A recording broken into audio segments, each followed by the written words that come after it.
صحافیوں نے Panama case کی سماعت کے بعد سپریم کورٹ کے باہر وزیر ریلوے سعد رفیق اور وزیر مملکت برائے اطلاعات مریم اورنگزیب کی میڈیا ٹاک کا بائیکاٹ کر دیا۔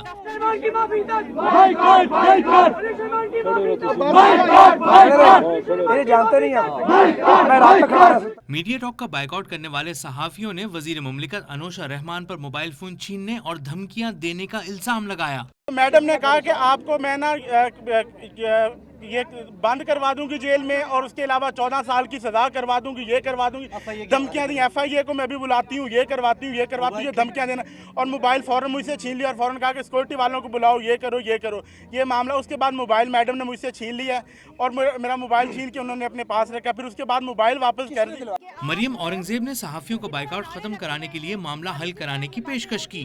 میں صرف یہ کہہ رہی ہوں کہ آپ لوگ اسی طرح نعرے لگتے رہیں گے اور اسی طرح یہ باتیں ہوتی رہیں گی تو یہ مسئلہ کسی طرف بھی نہیں جائے گا۔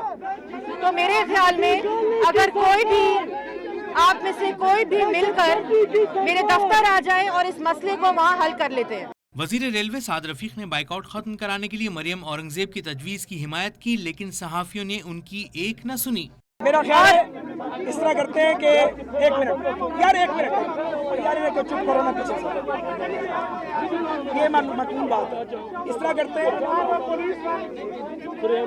کرتے ہیں کہ مریم اورنگزیب صاحبہ، میرا خیال ہے ریزالو یہ کرتے ہیں،